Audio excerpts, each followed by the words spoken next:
Mari jemaat kita persiapkan akan hati kita untuk masuk ke ibadah.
Mari jemaat dikasih Tuhan, kita sama-sama bangkit berdiri. Kita akan memulai ibadah pada hari ini. Mari kita boleh menanggalkan dulu sejenak segala aktivitas kita di rumah, sehingga kita benar-benar bisa fokus saat ini untuk beribadah hanya kepada Tuhan, saudara-saudara. Mari kita boleh mengarahkan hati dan pikiran kita. Ibadah ini kita mulai oleh pertolongan Allah Bapa, Putra, dan Roh Kudus. Kiranya kasih karunia, sukacita, dan damai sejahtera dari Allah Tritunggal boleh menyertai setiap kita, menyertai jalannya ibadah ini dari awal, pertengahan, hingga akhirnya. Amin.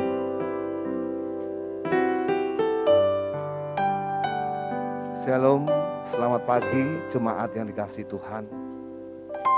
Puji syukur pada hadirat Tuhan karena pada hari ini kita masih bisa berkumpul walaupun kita melakukan ibadah online.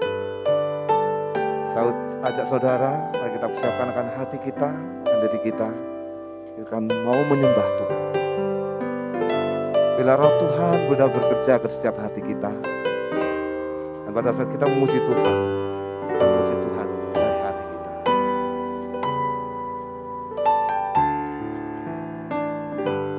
Saat ku menyembahmu, Roh-Mu bekerja. Saat ku memuji-Mu, Kau bertahta di atas pujian.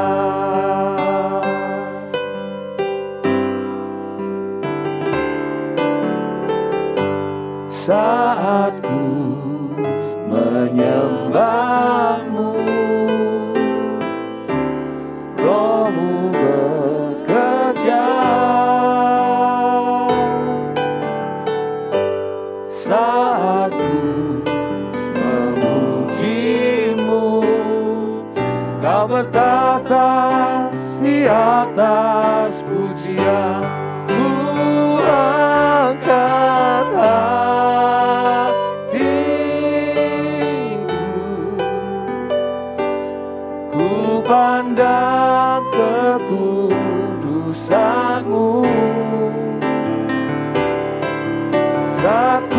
sembah, ku pujimu, ku rasakan kehadiran-Mu Tuhan.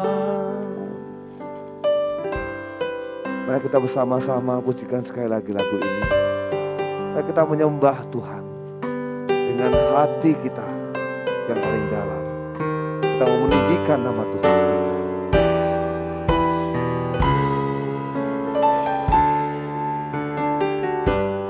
Saat ku menyembah-Mu, Roh-Mu bekerja.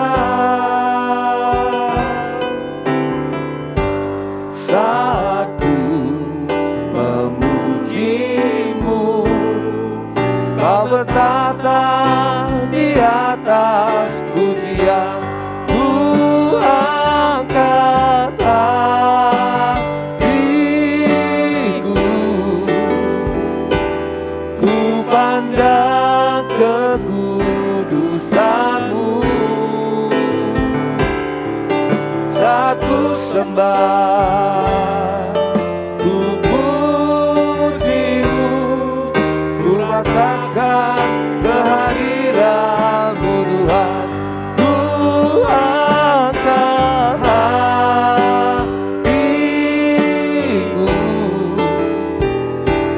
ku pandang kekudusan-Mu. Saat ku sembah, ku puji-Mu, ku rasakan kehadiran-Mu Tuhan. Ku rasakan kehadiran-Mu Tuhan. Ku rasakan kehadiran-Mu Tuhan. Yesus, kami mau menyembah Engkau Tuhan. Kami mau sujud di hadapan-Mu. Keinginan dalam hidup kami hanya untuk menyembah Yesus. Ku sembahkan,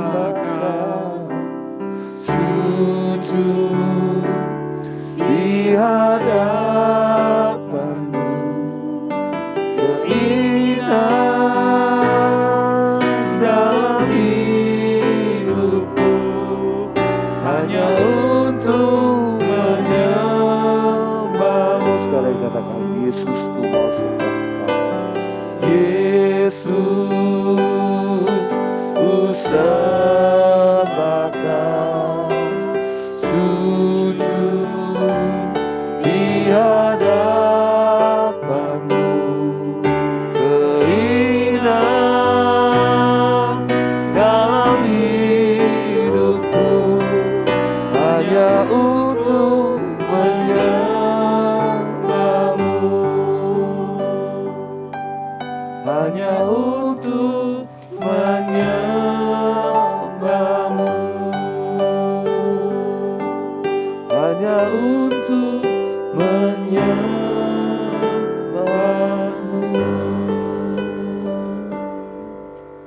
Ya benar Tuhan, keinginan dalam hidup kami mau menyembah Engkau, kami mau meninggikan Engkau, dan kami mau memuliakan nama-Mu ya Tuhan. Itulah kerinduan dalam hidup kami. Ajar kami ya Tuhan untuk selalu memuji, menyembah Engkau di dalam roh dan kebenaran. Dalam pujian penyembahan yang kami agungkan, kami naikkan, supaya semua dapat memuliakan nama-Mu Tuhan. Berkati Tuhan untuk ibadah online pada pagi ini. Kami tidak tahu kapan kami bisa ibadah tatap muka Tuhan. Tapi kami tahu cara-Mu, cara Tuhan, bukan cara kita manusia. Kami manusia Tuhan. Kami hanya mengandalkan cara Engkau ya Tuhan. Engkau yang mengatur ke dalam segala kehidupan akan tiap kami manusia ini ya Tuhan. Di tengah pandemi yang masih ada di Indonesia, bahkan di dunia ya Tuhan. Tapi kami hanya bisa mengandalkan akan pertolongan-Mu. Kami bisa bersandar kepada Engkau. Engkau yang memberikan kekuatan kepada kami untuk bisa menghadapi ini semua ya Tuhan. Berkati ya Tuhan ibadah online pada pagi ini dari awal hingga akhir. Kami serahkan ya Tuhan semuanya ini hanya di dalam nama Tuhan Yesus. Kami berdoa dan kami mengucap syukur. Amin. Mari saudara, jemaat sekalian, dengan masih tetap bangkit berdiri, mari kita sama-sama mengikrarkan pengakuan iman kita. Pengakuan iman rasuli. Pengakuan iman rasuli.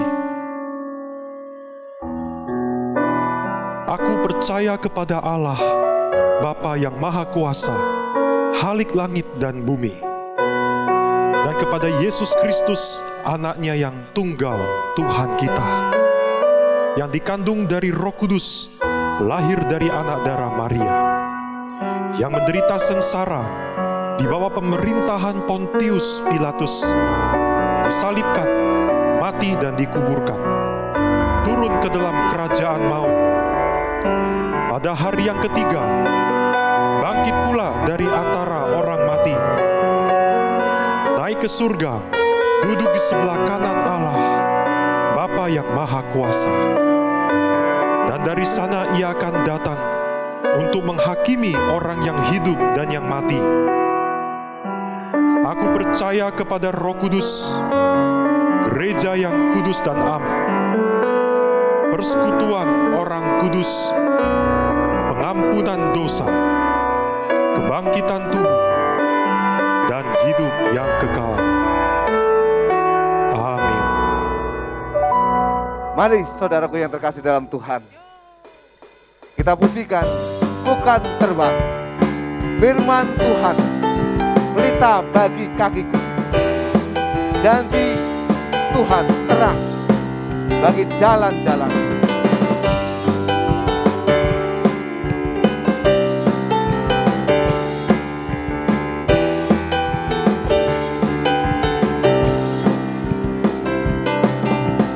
Firman-Mu Tuhan, pelita bagi kakiku.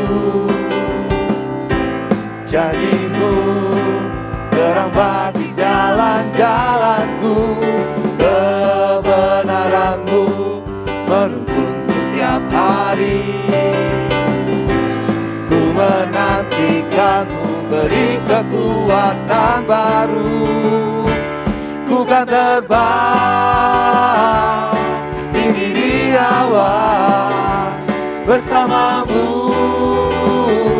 dalam kemuliaan. Sebab firman-Mu teguh menopang, ku kan aman dalam-Mu Tuhan.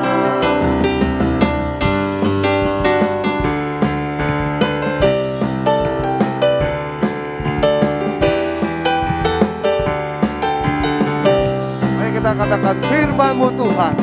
Firman-Mu Tuhan, pelita bagi kakiku. Janji-Mu terang bagi jalan-jalanku.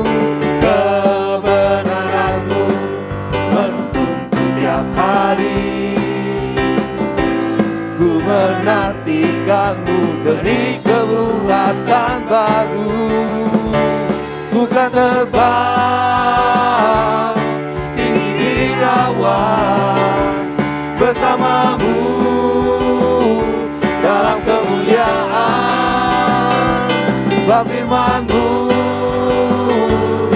teguh menopang, ku kan aman dalam-Mu Tuhan.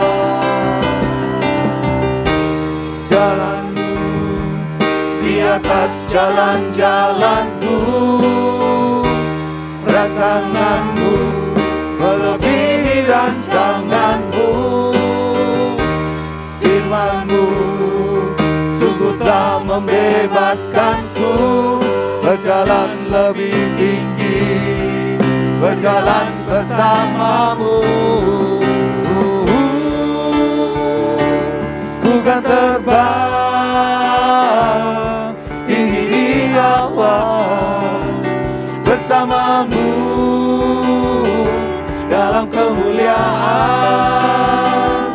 sebab firman-Mu teguh menopang, bukan aman dalam-Mu Tuhan,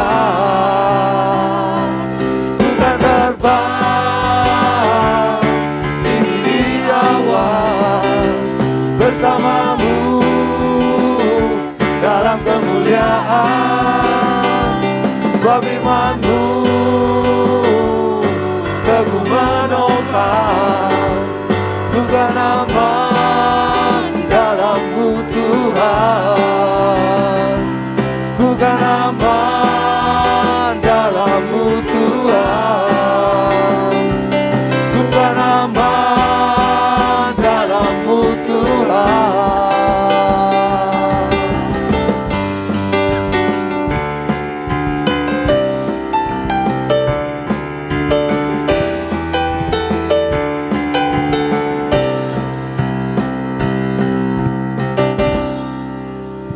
Amin.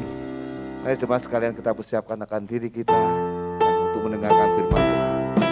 Segala perkara kita dapat tanggung di dalam Dia, Tuhan kita yang memberikan kekuatan.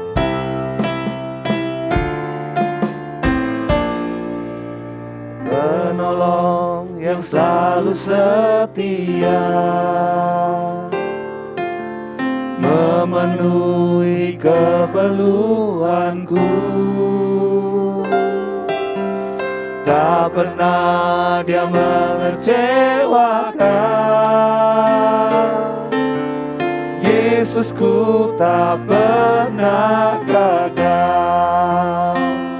Segala perkara dapat ku tanggung di dalam Dia yang memberi kekuatan.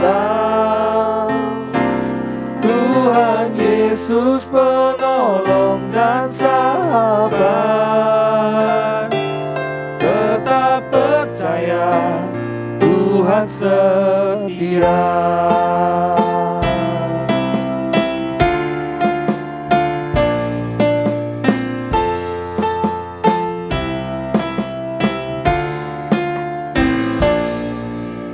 Penolong yang selalu setia,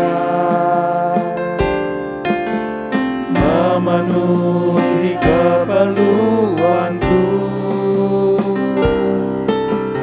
tak pernah Dia mengecewakan. Yesusku tak pernah gagal. Segala perkara dapat ku tanggung di dalam Dia yang memberi kekuatan. Tuhan Yesus penolong dan sahabat,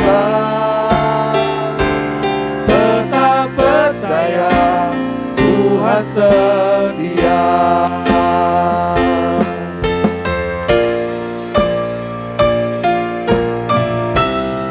Segala perkara kita dapat menanggung karena di dalam Dia Tuhan kita yang memberikan kekuatan.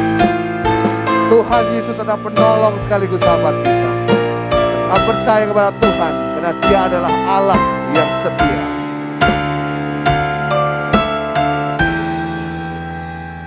Segala perkara dapat ku tanggung di dalam Dia yang memberi kekuatan. Tuhan Yesus penolong dan sahabat, tetap percaya Tuhan setia. Tetap percaya Tuhan setia. Tetap percaya Tuhan setia.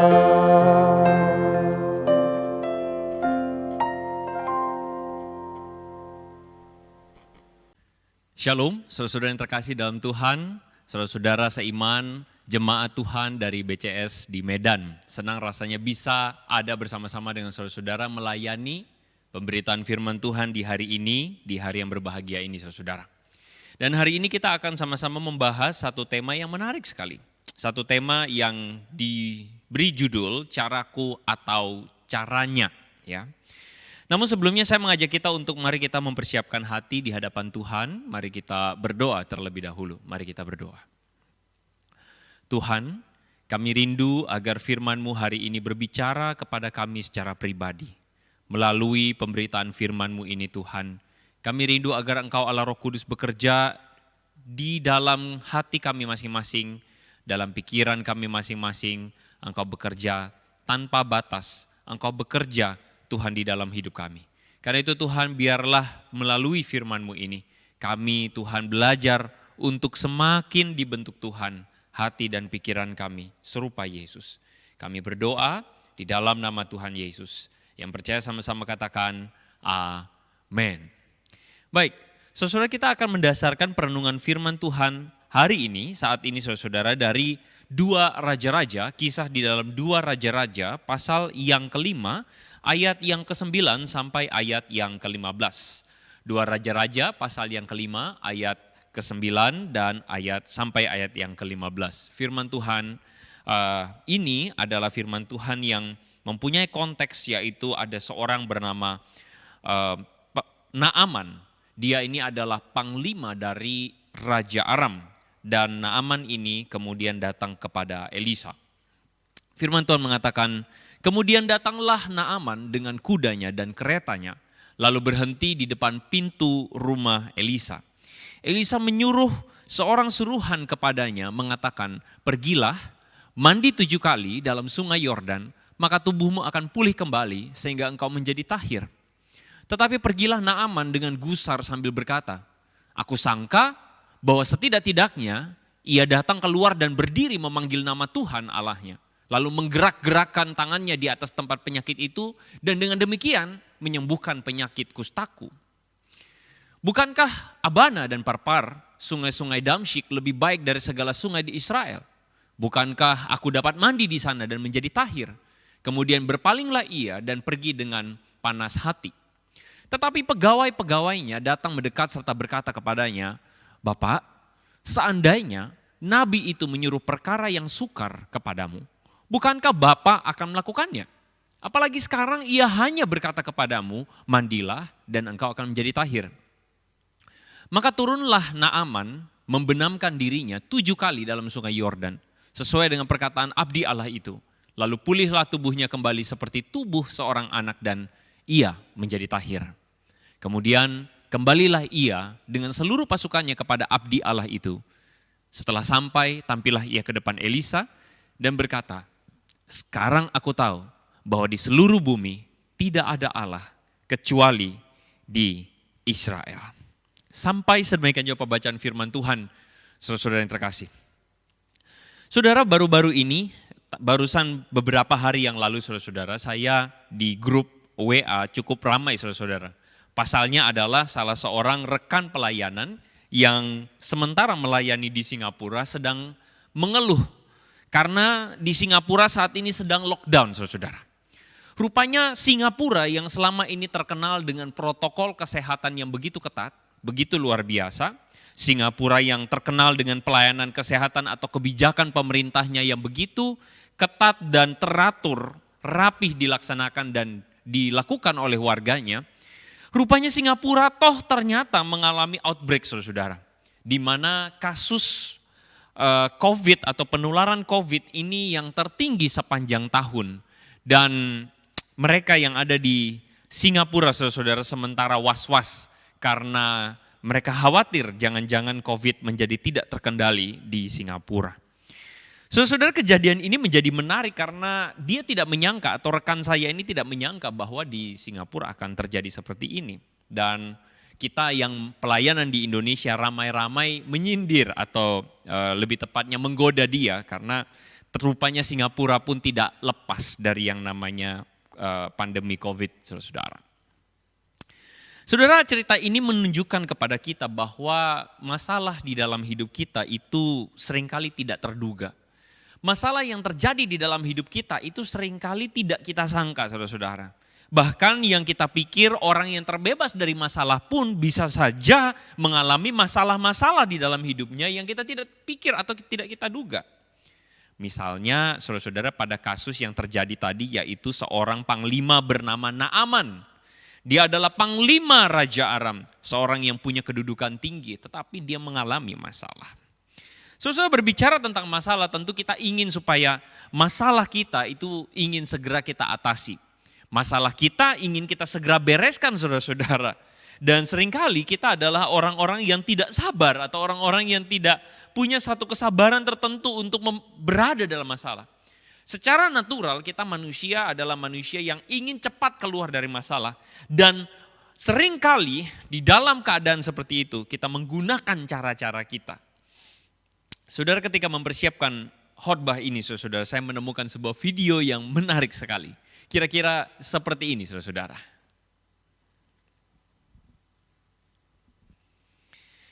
Dan saudara video ini menarik sekali ya. Menarik karena video ini menunjukkan kepada kita bagaimana seorang ibu yang tidak sabaran menunggu palang pintu kereta terangkat kembali saudara-saudara. Dan akhirnya si ibu tersebut berusaha untuk mengangkat palang pintunya tetapi rupanya palang pintu itu justru menutup kembali dan dia kemudian terjengkal atau terjengkang saudara-saudara.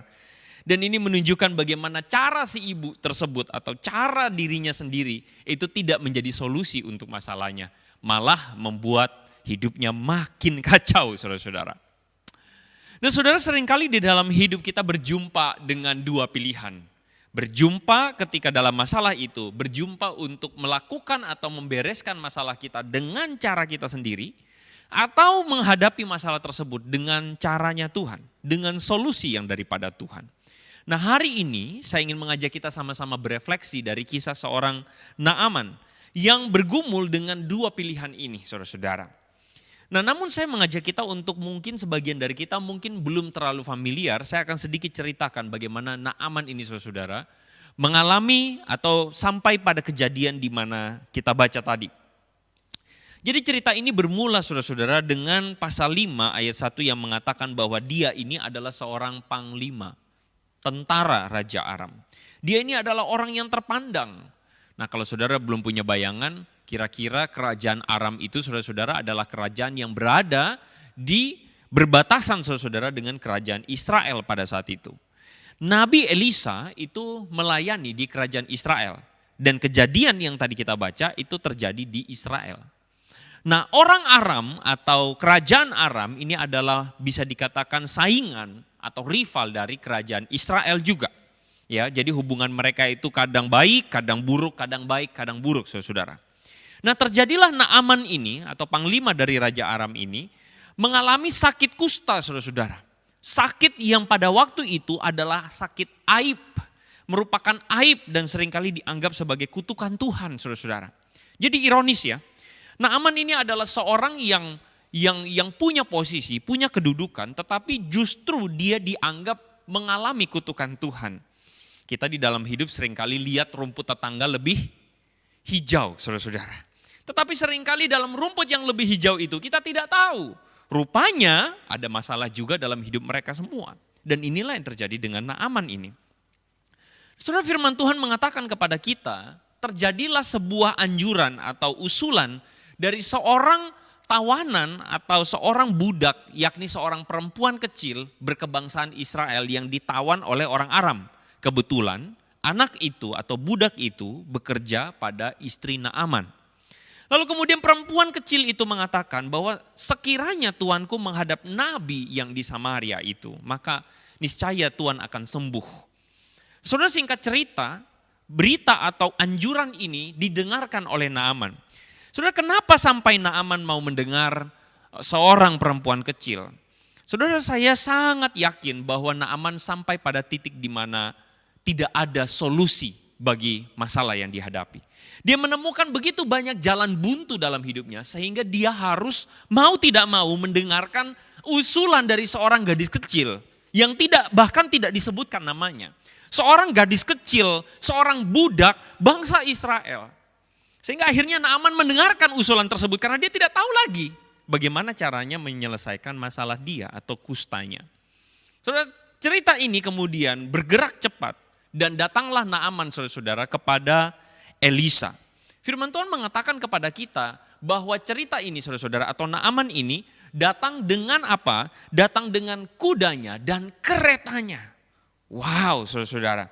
Ketika dia datang dengan kuda dan keretanya di depan pintu rumah dari Elisa, maka keluarlah hamba dari Elisa lalu mengatakan kepadanya, pergilah benamkanlah dirimu ke sungai Yordan. Dan kemudian Naaman ketika mendengarkan perkataan dari hamba Elisa atau Gehazi namanya itu, saudara Naaman menjadi sangat gusar. Kenapa gusar? Saudara firman Tuhan mengatakan kepada kita bahwa Naaman mengatakan, aku sangka setidak-tidaknya dia datang keluar. Lalu kemudian berdiri memanggil nama Tuhan. Menggerak-gerakkan tangannya. Lalu kemudian penyakitku sembuh. Ternyata dia menyuruh aku pergi mandi di sungai Yordan. Lalu kemudian Naaman mengatakan, bukankah sungai-sungai di Damsyik lebih baik? Nah ini menarik sekali saudara. Pertanyaan kita adalah, kenapa Naaman bereaksi begitu negatif? Kenapa Naaman bereaksi begitu negatif terhadap perkataan dari Gehazi, hamba dari Elisa tersebut, saudara? Nah, saudara, kita bisa memahami kenapa Naaman bereaksi dengan sangat negatif. Dari sebenarnya kalau kita membaca keseluruhan kisah ini, nanti saudara bisa baca, di mana ketika waktu Naaman datang, mereka mengira bahwa hamba Tuhan atau nabi yang disebutkan oleh si gadis kecil itu adalah nabi yang ada di kerajaan, saudara-saudara. Sehingga ketika Naaman datang kepada Raja Israel mencari nabi tersebut, apa yang menjadi respon Raja Israel? Menariknya adalah respon Raja Israel mengatakan bahwa Allahkah aku ini yang dapat mematikan dan menghidupkan? Sehingga orang ini mengirim pesan padaku supaya kusembuhkan seorang dari penyakit kusta. Tapi sesungguhnya perhatikanlah dan lihatlah ia mencari gara-gara terhadap aku. Saudara, Naaman terkejut karena ketika dia datang pada sang Raja Israel tempat di mana nabi itu berada, rupanya sang raja sendiri pun tidak mempunyai sebuah keyakinan yang kuat kepada Tuhannya. Rupanya sang raja sekalipun tidak memilih untuk mengarahkan Naaman kepada Nabi Elisa. Sang raja sendiri pun merasa bahwa dia sedang dipermainkan oleh Raja Aram. Sang Raja Israel justru tidak punya iman kepada Tuhan yang ada di Israel, saudara-saudara. Inilah yang membuat Naaman kemudian mungkin berpikir, saudara-saudara, bahwa bagaimana mungkin saya juga bisa mengerti ini. Saya mencari kuasa Tuhan yang dianjurkan oleh si gadis kecil, tetapi ternyata Raja Israel pun tidak percaya. Itulah sebabnya kenapa Naaman berkata begini di dalam hatinya, aku sangka setidak-tidaknya si Elisa ini datang kepadaku lalu kemudian memanggil nama Tuhan. Rupanya ketika dia datang pada Elisa, Elisa justru meminta melalui hamba Elisa. Jadi bukan Elisa sendiri yang datang, saudara. Tetapi kemudian hambanya yang datang lalu menyuruh si Naaman mencemplungkan diri ke sungai Yordan. Itulah sebabnya kenapa Naaman sudah banyak memiliki keraguan ketika berjumpa dengan Elisa ini. Atau mungkin lebih tepatnya saya ingin mengatakan bahwa Naaman mengalami rasa tersinggung saudara-saudara dengan perlakuan Elisa yang tidak menghormatinya. Kenapa begitu? Kalau saudara baca kisah ini, saudara akan menemukan Naaman ini datang dengan segala kemegahan. Tetapi rupanya dengan segala kemegahannya dia berharap diperlakukan dengan terhormat. Dan dia berharap bahwa dia akan mengalami treatment atau mengalami sebuah ritual-ritual yang mengagumkan dalam pikiran dia. Tetapi rupanya apa yang dilakukan oleh Elisa jauh di luar ekspektasi Naaman. Sehingga akhirnya saudara-saudara dia harus mencemplungkan diri di dalam apa? Mencemplungkan diri di sungai Yordan saudara-saudara. Saudara, ini adalah satu hal atau satu kejadian yang menunjukkan arogansi seorang Naaman, saudara. Bisa saya katakan bahwa ini adalah sebuah kejadian yang menunjukkan bahwa dia ini merasa bahwa dirinya lebih baik dan dirinya tahu banyak. Hal ini saudara menunjukkan kepada kita bagaimana Naaman itu tidak mampu menundukkan diri kepada Tuhan karena dia seorang panglima. Karena dia adalah seorang yang cakap, dia adalah seorang yang terpandang. Seorang yang punya materi, tetapi ketika diperlakukan tidak baik, bahkan disuruh untuk mencemplungkan diri ke dalam sungai Yordan, dia mengatakan no. Itu tidak masuk pada logika saya. Saudara-saudara, pergumulan Naaman ini adalah pergumulan yang mungkin menurut saya kita alami setiap hari. Kita alami ketika kita berjumpa dengan situasi-situasi dilematis, saudara-saudara. Ketika misalnya saudara-saudara, saudara menghadapi atau tanpa sengaja katakanlah, atau entah sengaja atau tidak sengaja, saudara berada dalam jalan yang sangat macet, lalu kemudian ada lampu merah, lalu kemudian saudara terobos saja karena saudara berpikir, wah sudah telat, saya harus terobos. Saudara mengikuti cara saudara terobos lampu dan di ujung sana ada polisi yang menanti. Akhirnya ketika polisi menghentikan kendaraan saudara, lalu kemudian dengan senyum Pepsodent, dia mengeluarkan surat tilang, saudara-saudara. Kita diperhadapkan dengan pilihan dilematis. Katanya di negeri Indonesia ini segala sesuatu bisa selesai dengan uang.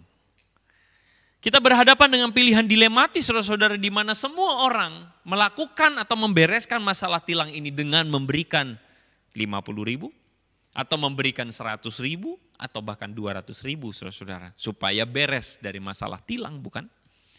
Kita diperhadapkan dengan masalah dilematis di mana cara kita atau cara yang biasanya kita tahu dan ampuh dan kita sanggup melakukannya saat itu juga membereskan masalah tersebut adalah dengan cara menyuap polisi, saudara-saudara. Bukankah itu yang terjadi?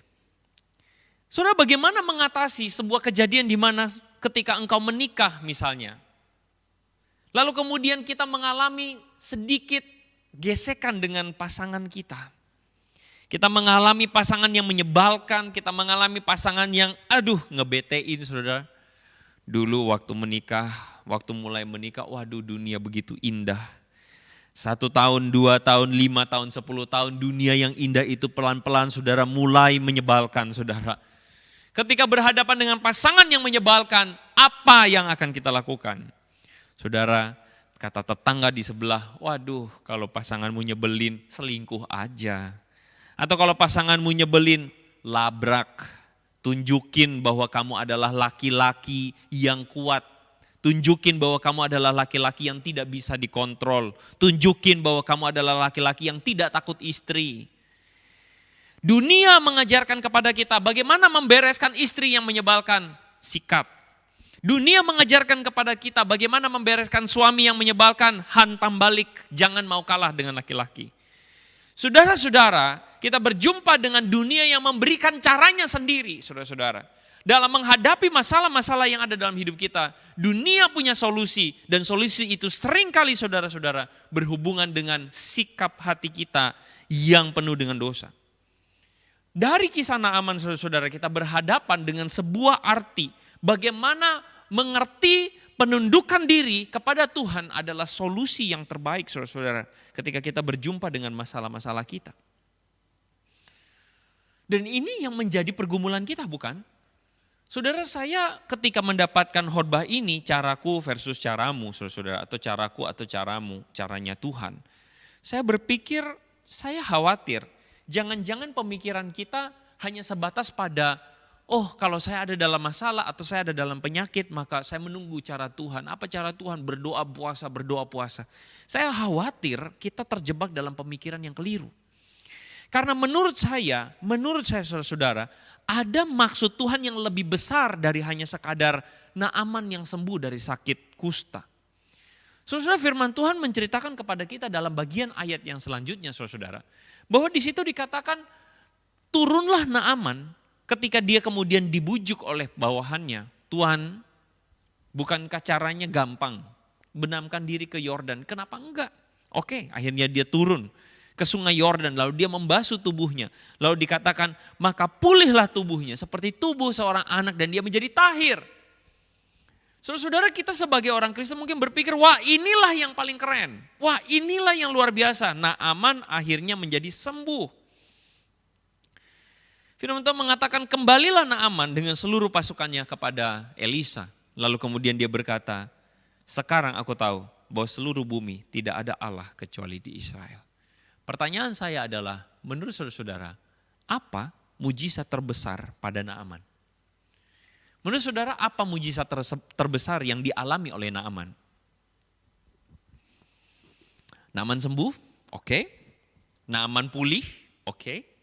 Menurut saya, mujizat terbesar dalam diri Naaman adalah Naaman mengalami sebuah pengalaman dengan Tuhan dan mengakui bahwa Tuhan adalah Allah yang benar. Mengakui bahwa Yahweh, Tuhan Allah Israel adalah Tuhan yang benar. Kata Naaman, sekarang aku tahu di seluruh bumi tidak ada Allah kecuali di Israel.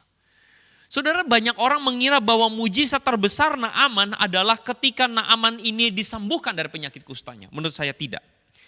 Penyakit kusta itu hanyalah satu dari masalah terbesar dalam hidup Naaman. Yaitu ketika dia meninggikan dirinya dan menganggap bahwa dirinya yang paling hebat. Dia menganggap bahwa dialah yang paling tahu jalannya. Dia menganggap bahwa dialah yang paling mengerti apa yang menjadi solusi dalam hidupnya. Masalah terbesar Naaman adalah dia tidak menundukkan diri kepada Tuhan yang benar. Dan ini yang menjadi masalahnya Naaman. Saudara-saudara, mujizat yang terbesar menurut saya, ketika kita lihat yang terjadi pada narasi Naaman, itu adalah ketika dia berjumpa dengan Yahweh, dengan secara pribadi, saudara-saudara. Dan ketika saya merenungkan bagian ini, saya jadi berpikir, wow, Naaman belajar menundukkan dirinya kepada Tuhan. Padahal dulu dia tidak kenal Tuhannya Israel. Tapi bagaimana dengan orang Kristen yang katanya sudah pernah mengenal Tuhan. Yang katanya mengenal Yesus. Yang menggunakan kalung salib. Yang pergi ke gereja. Yang sering berkata haleluya. Pertanyaan saya adalah, apakah orang Kristen menundukkan dirinya kepada Tuhan atau menggunakan cara-cara dunia, menggunakan ego dan emosinya, menggunakan arogansinya ketika menghadapi masalah-masalah di dalam hidupnya? Pertanyaan saya kembali lagi saudara-saudara kepada kasus yang tadi saya munculkan saudara-saudara. Bagaimana mengatasi dengan cara Tuhan ketika saudara berjumpa dengan masalah dalam hidup saudara? Ketika saudara berjumpa dengan kondisi seperti ini, tilang saudara-saudara. Bagaimana seharusnya orang Kristen membereskan masalahnya? Saudara, kalau kita mengikuti cara dunia, kita bayar selesai. Tapi saudara-saudara, kalau kita mengikuti cara Tuhan, maka kita harus ikut aturan. Tilang, ya udah tilang.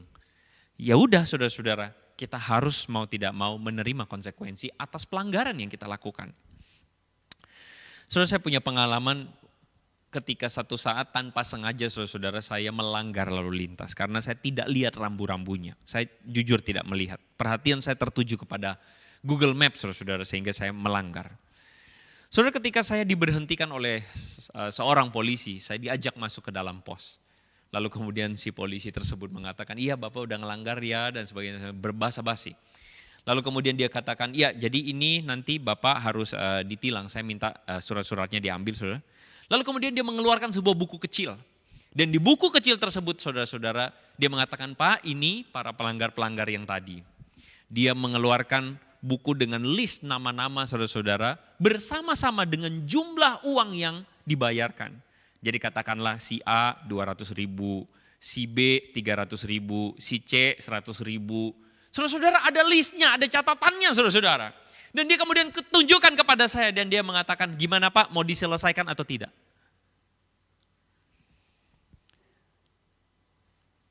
Saudara, ketika melihat itu jujur saya tergoda juga. Saya lihat waduh ternyata gini ya caranya ya. Langsung bayar di tempat langsung ada tulisnya. Jadi si bapak ini tidak perlu mengatakan kata damai. Dia hanya keluarkan begini saja saudara. Lalu kemudian saya mengatakan enggak Pak maaf saya ikut aturan. Puji Tuhan. Saya ikut aturan yang berlaku seperti apa, saya harus ikut. Jadi Bapak mesti sidang loh. Ya udah gak apa-apa. Saudara jujur setelah kejadian itu, waktu saya meninggalkan pos polisi, saya kesal, saya sebal, karena saya dalam hati saya yang paling dalam, aduh repot lagi saudara-saudara, harus buang waktu lagi, harus pergi ikut sidang lagi, lalu apa-apa, aduh ribet banget begitu saudara-saudara. Saya berkata dalam hati saya, kalau saya bayar langsung beres tuh tadi. Tapi kemudian ketika saya dalam perjalanan pulang sampai ke rumah, dalam perjalanan ada satu perkataan atau satu kata yang keluar dalam hati saya. Ini bukan soal berapa banyak yang kamu bayar. Bukan soal berapa waktu yang kamu buang. Tapi soal hatimu yang dibentuk Tuhan. Saudara, perkataan itu kemudian membuat saya berpikir, ya seharusnya ini yang saya cari. Hati saya dibentuk Tuhan supaya terus tunduk kepada Tuhan. Karena jujur memang saudara, menundukkan diri kepada Tuhan itu tidak mudah. Apalagi bagi kita yang seringkali membereskan masalah kita dengan cara kita sendiri. Bagaimana mengatasi keluarga yang berantakan dengan cara Tuhan? Dunia mengajarkan kepada kita untuk tunjukkan dominasimu. Jangan mau kalah dengan pasangan. Kalau dia bermasalah, tunjukkan kamu bisa mengontrol dia, menguasainya. Bahkan tidak jarang dengan cara-cara kekerasan. Dengan cara-cara teriakan, dengan cara-cara tunjukkan bahwa kamu lebih galak. Dunia sering mengatakan kepada kita, kalau kamu kalah, kalau kamu ketemu orang yang salah itu bisa lebih galak dari kamu. Kamu jangan mau kalah, kamu harus lebih galak. Betul bukan? Saudara-saudara, menundukkan diri kepada Tuhan ketika engkau menghadapi keluarga yang mungkin atau pasangan yang bermasalah. Cara Tuhan sederhana. Barang siapa yang terbesar di antaramu harus menjadi pelayan. Saudara, perkataan Yesus ini sejujurnya perkataan yang tidak masuk akal. Bagaimana mungkin kita bisa menguasai orang kalau kita menjadi pelayan buat dia? Tapi Yesus justru mengajarkan kepada kita, tujuan kita bukan menguasai orang. Tujuan kita adalah melayani orang. Gila. Tapi inilah cara Tuhan, menundukkan diri kepada Tuhan dan melakukan dengan cara Tuhan. Ketika hari ini mungkin ada di antara engkau bermasalah dengan anggota keluargamu. Bermasalah dengan pasangan, dengan anak, dengan orang tua. Firman Tuhan mengatakan sederhana, cara membereskannya, rendah hatilah seperti Yesus. Cara membereskannya, rendah hatilah seperti Yesus. Rendah hati seperti Yesus. Saudara, masalah apa yang kau sedang hadapi hari ini di dalam kehidupanmu? Cara membereskannya seperti Yesus. Tundukkan dirimu kepada Tuhan dan seperti Yesus. Saudara, saya adalah orang yang suka sekali cukup senang dengan hal-hal teknik, saudara. Saya merakit sendiri komputer saya. Tapi saudara-saudara, ketika saya dalam pelajaran atau belajar merakit komputer, saya mengerti satu hal. Penting sekali apabila seorang yang mengerjakan bagian pekerjaan seperti ini, membaca terlebih dahulu buku manual. Karena masing-masing itu punya manualnya sendiri. Masing-masing alat itu punya manualnya sendiri. Karena kalau kita sok tahu dan kita merasa bahwa saya sudah cukup pintar, maka yang terjadi adalah sangat besar kemungkinan kita akan salah. Bisa terjadi korsleting, bisa terjadi arus pendek, bisa terjadi bahkan alat tersebut rusak. Sehingga penting sekali kita membaca buku petunjuk dan mengikuti arahan dari buku petunjuk tersebut. Sama halnya, bukankah kita, pencipta kita adalah Tuhan, dan Tuhanlah yang mengerti petunjuk yang paling benar buat kita, bukan? Buku petunjuknya apa? Tidak lain, tidak bukan adalah Alkitab, firman Tuhan. Sehingga ketika saudara menghadapi masalah-masalah dalam hidup saudara, bahkan menjalani hidup saudara, jalanilah, hadapilah dengan petunjuk dari Tuhan. Bukan karena kita kuat dan bukan karena kita gagah, bukan karena kita hebat. Saudara, saya percaya bahwa proses mengikut Tuhan adalah sebuah proses panjang, tidak instan. Tapi disitulah kita belajar menundukkan diri kita kepada Tuhan. Belajar supaya kita menundukkan kita, manusia biasa ini, di hadapan Tuhan pencipta kita. Masalah apa yang kau hadapi hari ini? Hadapilah dengan cara Tuhan, dengan petunjuk daripada Tuhan. Mari kita berdoa, saudara. Tuhan, kami berdoa, kami bersyukur kepada Tuhan untuk firman-Mu yang boleh Engkau beritakan, Engkau bagikan kepada kami. Kami bersyukur karena kasih dan karunia Tuhan yang boleh ditunjukkan, besar kesetiaan-Mu. Ampuni kami Tuhan ketika kami dalam masalah hidup kami, mungkin tidak jarang kami melakukan, menghadapinya dengan cara kami. Tidak jarang Tuhan kami mengadopsi cara-cara dunia. Tidak jarang Tuhan kami menghadapi hidup kami dengan cara-cara yang bukan dari Tuhan. Ampuni kami, ampuni kesombongan, arogansi kami. Tapi tolonglah kami supaya kami boleh mengatasi, menghadapi hidup kami dengan cara yang daripada Tuhan. Tuhan bentuk setiap kami, jemaat-Mu. Di dalam nama Yesus kami bersyukur, kami berdoa. Amin. Tuhan memberkati saudara-saudara. Terima kasih untuk penginjil Andri Tunggal yang sudah menyampaikan firman Tuhan. Bila firman Tuhan yang disampaikan dapat kita renungkan, terlebih lagi kita dapat melakukannya dalam kehidupan kita sehari-hari. Mari saudara, kita akan persiapkan akan hati kita untuk memberikan persembahan yang terbaik bagi Tuhan. Kita akan bersihkan lagu Jalan Hidup Orang Benar yang diterangi oleh cahaya firman Tuhan. Semakin terang hingga rembang tengah hari.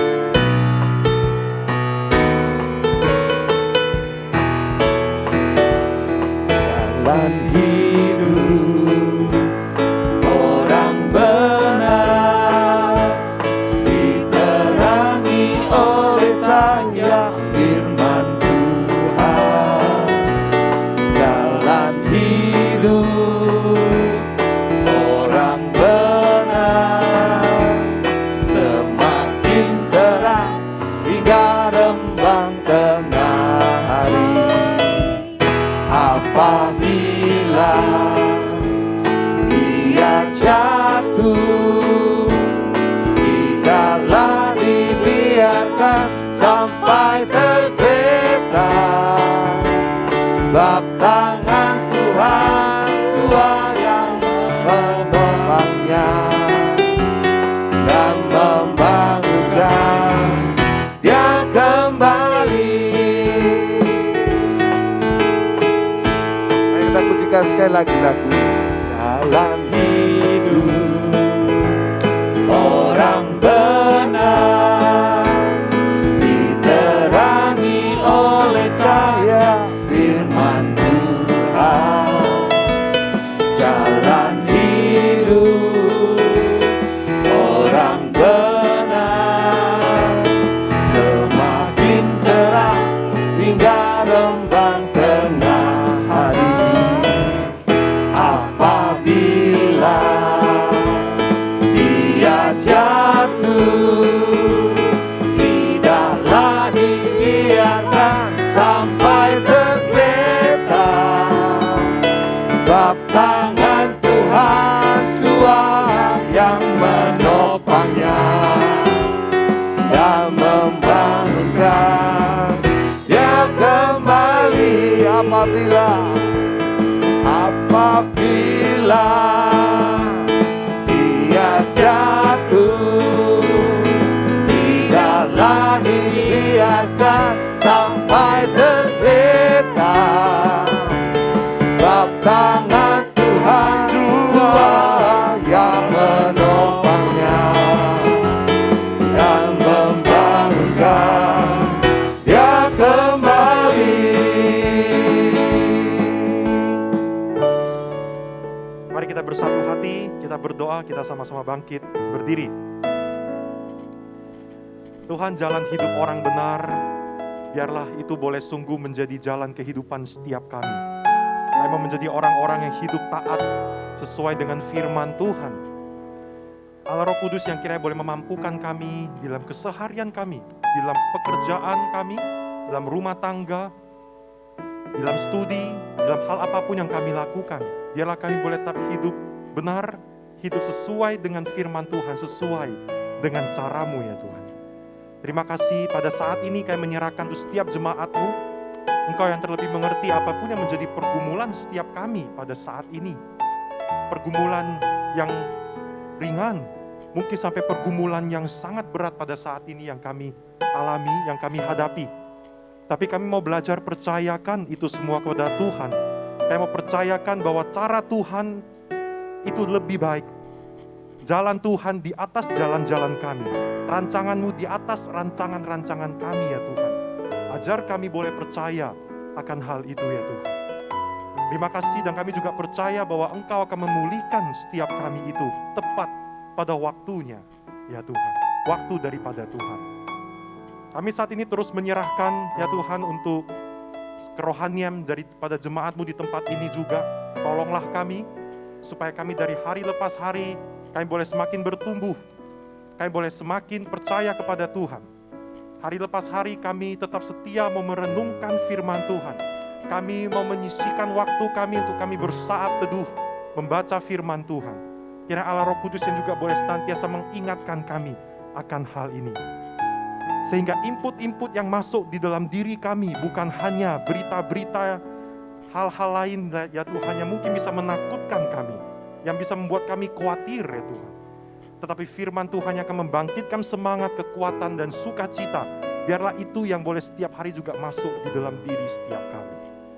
Terima kasih ya Tuhan.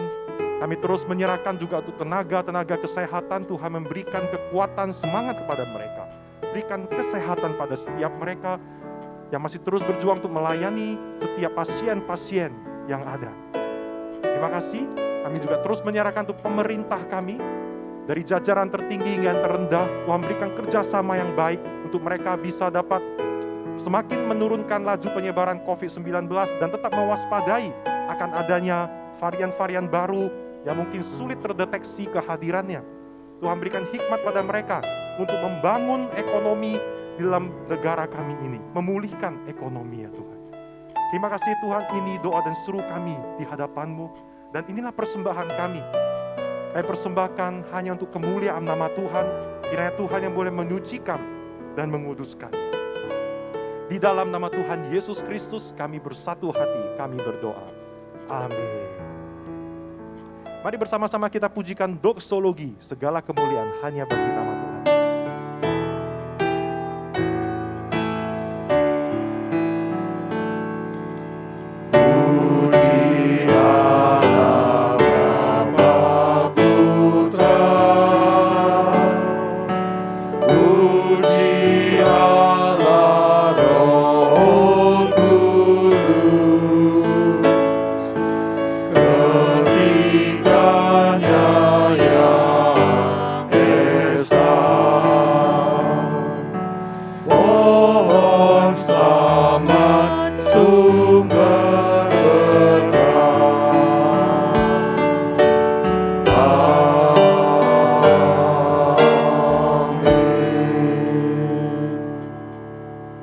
Tuhan untuk ibadah hari ini yang kami boleh ikuti, biar itu boleh sungguh menjadi kekuatan di dalam kehidupan kami.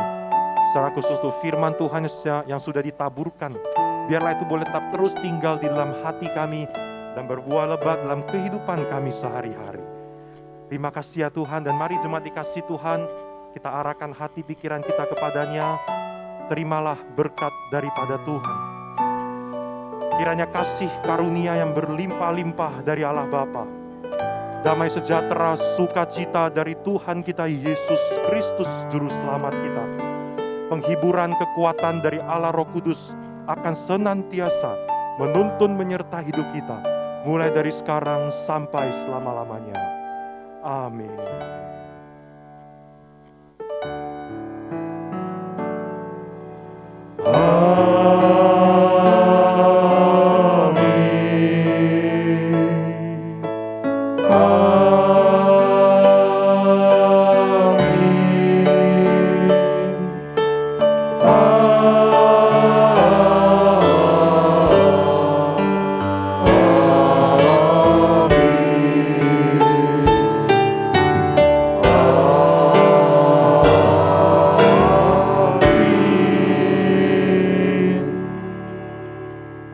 Silakan duduk kembali saudara-saudara. Ibadah selesai setelah kita mendengarkan warta berikut ini. Shalom jemaat dikasih Tuhan, selamat hari Minggu. Hari ini ada beberapa pengumuman perlu kita perhatikan. Namun sebelumnya saya mewakili pengurus dan jemaat BCS Medan mengucapkan terima kasih kepada Contoh Andri Tunggal yang telah menyampaikan firman Tuhan hari ini. Kiranya Tuhan yang boleh senantiasa menyertai, berkati pelayanan Contoh Andri terus-terusnya. Saudara-saudara, pada malam hari ini Contoh Andri Tunggal masih akan melayani kita di dalam Sunday Talk. Kita akan berbincang-bincang dengannya seputar harta warisan, saudara. Ya, saudara, penting sekali khususnya untuk papa mama boleh mengikuti Sunday Talk pada malam hari ini. Kita nanti akan belajar beberapa poin penting, beberapa hal yang perlu kita itu mengerti, kita ketahui terkait harta warisan ini. Dan biasanya orang-orang memiliki persepsi yang salah tentang harta warisan ya, berpikir tentang harta warisan itu nanti setelah sudah mau meninggal baru berbicara tentang hal itu ya. Ada berbagai banyak, itu salah satu contoh saja ya, persepsi yang salah. Nah, bagaimana pandangan Alkitab terkait harta warisan ini, dan pentingnya untuk setiap papa mama orang tua mulai mempersiapkan hal itu sejak dini, saudara. Ya, untuk lengkapnya saudara ikutilah Sunday Talk pada malam hari ini. Contoh Anda Tunggal yang akan menyampaikan materi pada setiap kita jam 7:30 malam melalui aplikasi Zoom. Kemudian saudara, ibadah kita minggu depan, tema ibadah kita adalah berani berubah. Kita masih akan tetap terus ya mengikuti rangkaian seri Journey of Grace dari perjanjian lama. Kita akan terus belajar firman Tuhan, kita akan semakin bertumbuh, kita akan semakin mengenal Tuhan.